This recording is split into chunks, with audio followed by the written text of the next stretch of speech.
Hi, my name is Haley Zega, and I'm a former missing child, and I've been answering questions about that. Somebody asked me this question a long time ago, but I had to wait to answer it until I could get to this specific McDonald's, because when I was found, the first thing I requested to eat was a McDonald's hamburger Happy Meal with ketchup only, and when McDonald's heard about that, they invited me to cut the ribbon for the grand opening of this specific McDonald's play place, and it's my favorite McDonald's in the whole world, even though the play place is currently closed, I guess. Anyway, love you, bye. Hello and welcome back, or welcome if this is your first time meeting me. My name is Haley Zega, and I'm a former missing child, and I'm answering questions about that experience. I don't think anyone has ever actually asked me this before, so thank you for this question. This is a really interesting question, and I think I know why you're asking. But for me, actually, I was fully aware of how much time had passed. I knew that it had been 2.5 days since I had seen my parents. I didn't have any way of keeping time, down to the minute. I didn't wear a watch at 6 like I do now, but I experienced the nights, and I actually dreaded night falling. So I knew that when I was pulled out of the woods that it was day 3. I know that some people, when they experience traumatic events, they lose time, or time slows down, or, kind of flows in a different way than it normally would. But that was not the case for me. I was not surprised at all that it had been 50 some odd hours since I had last been, with people.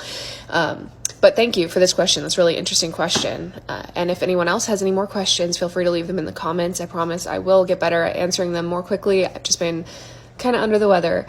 So yes, thank you. Love you. Bye. I was taken to the hospital basically immediately after being found. The first thing that they did when they got me to the top of Cave Mountain Road, where the search headquarters was, put me in an ambulance. That's actually where I was reunited with my parents.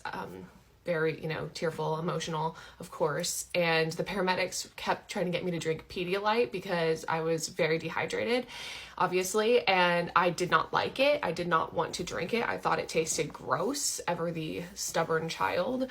So that's kind of funny. And they took me to the nearest hospital, which was actually quite a ways away because I was in the wilderness. And I was there for a few days, and I remember at this point, I was in kindergarten, and I was still sucking my thumb, and they put the IV in the arm that I, used to suck my thumb because I was very particular about which thumb it was. And I remember I couldn't bend my arm, and that was upsetting to me. But yes, aside from, starting to starve, being extremely dehydrated, there wasn't much wrong with me. I had a couple of bug bites and some scrapes. Honestly, pretty miraculous for having been in the woods by myself for over 2 days. But yes, after I was in the hospital for a few days and they checked me out, I got to go home, and there was a media circus waiting for me. It's complicated. So of course it was brought up a lot when I was a child. I have a very unique and short and easy to remember last name. So people would see my last name and they would say, "You're that girl."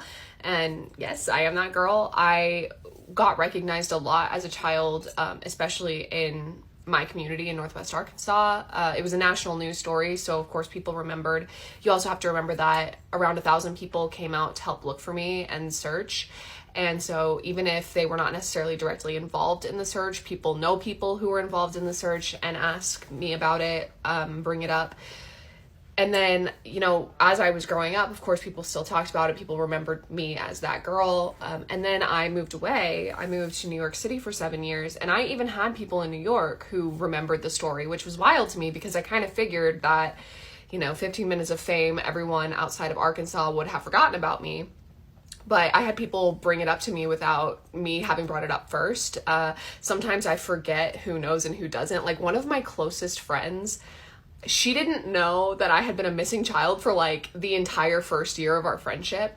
I've also had people Google me in other contexts and be like, "Oh my God, were you a missing child?" And I'm like, yeah, because, it informed my personality, and I'm happy to talk about it, but it's not my entire personality, and it's not the only thing I like to talk about. So sometimes people just don't know, and then they find out for themselves, and they're like, "Girl, why didn't you say anything?" And I'm like, honestly, I didn't realize you didn't know.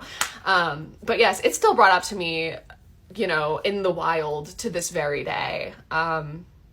Yeah, so to answer your question, it was brought up a lot growing up, and it's been brought up a lot as an adult as well, because it was objectively a wild story, and people do remember it. So yeah, Thank you for your question. I'll answer some more soon. Love you. Bye.